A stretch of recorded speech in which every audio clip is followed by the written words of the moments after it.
Umulantang sa social media ang pagpaslang sa mag-asawang online seller na si Lerms Lulu, kung saan ngayon nga ay case closed na matapos nga na mahuli na ang mastermind.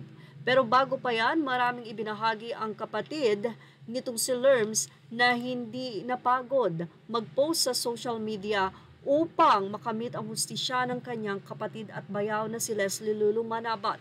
Ito'y dahil na rin sa awa sa kanyang pamangkin na mismong sa burol ay pilit na ginigising ang kanyang mga magulang na parehong pumanaw sa isang araw.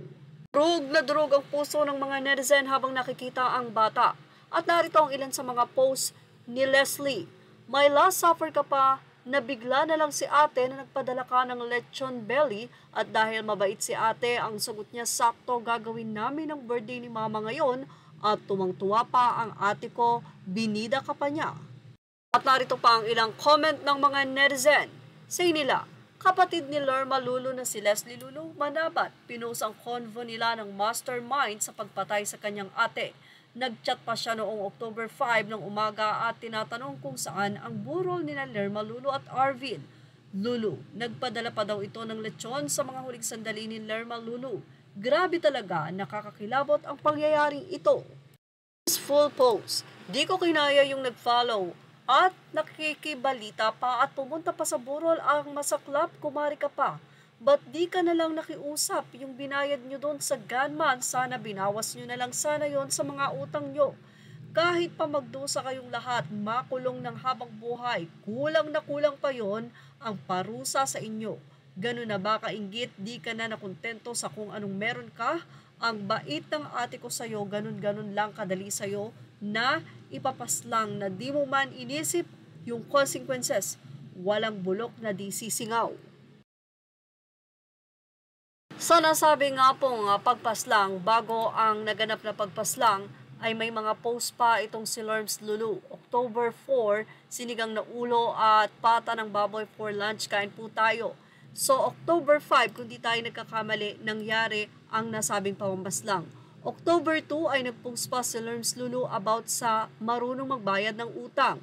Mataas ang chance daw na maging successful. Sabi niya, hindi marunong magbayad ng utang, hindi magiging successful. At ito ang tinitignan na anggulo ng mga kapulisan sa nasabi nga pong krimen sa pagpaslang sa dalawa. At narito pa ang patotoo ni Leslie, ang kapatid ni Lerms. Sa post ni Leslie, sabi nito, iba na talaga ang kutob ko nung nag-follow message din siya na halos di ko na na-reply kaya pala ang bigat, ayaw ko na siyang replyan, yun pala yun. Di mo lang talaga iisipin na sayang yung samahan dahil lang sa pera at posisyon lang. Kung tutuusin, ang taas mo na din at successful ka na din at madami ding humahanga sa'yo. Pero sinayang mo lang. Gusto mo ata lahat mapasayo, di ka na kontento kung anong meron ka. Ang tinutukoy niya ay ang kumare at ang mastermind ng nasabi nga pong pagpaslang sa kanyang ate at bayaw na si J.M. Perez. Ipinakita pa sa social media na nag-post pa noong September 9 ang nasabing mastermind na si J.M. Perez at nilagay dito ang lungkot ng bahay kapag walang nanay. Kaya naman say ng mga netizen, alam mo para, pero parang hindi mo pa nag-isipan ang pag-utos para paslangin. Ang nasabi nga pong mga magulang ng 6 na taong bata ngayon ay naulila dahil sa pansariling kapakanan. Well, until now ay hindi nga daw mapakali at sobrang namimiss ng 6 na taon na gulang ang kanyang nanay at tatay. Nakakalungkot naman talaga na sa isang iglap na wala ang magulang ng batang walang kamuwang-muwang. At narito na po ang latest update. Breaking news, case solved na ang pagpaslang sa online seller na si Lerma Lulu at asawa nito sa Pampanga sa pagkakahuli sa mastermind gunman, middleman at lookout sa nasabing kaso ng pamamaslang sa naturang mag-asawa.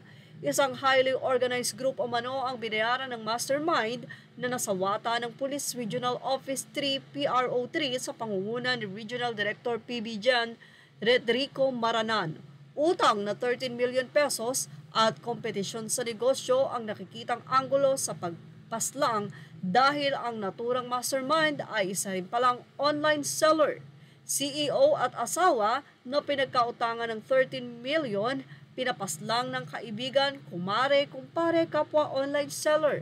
Mastermind behind Ma'am Lourdes Lulu and Sir Arvin DL nagbayad ng gunman for hire for 900,000. Isipin mo na sana, circle of friends lang nila ang mastermind. Iba talagang nagagawa ng pera at inggit sa isang tao, walang pinipili. Kapwa online seller, kaibigan, kumare at kumpare, may utang na 13 million, dalamhati pa sa burol ng mag-asawa.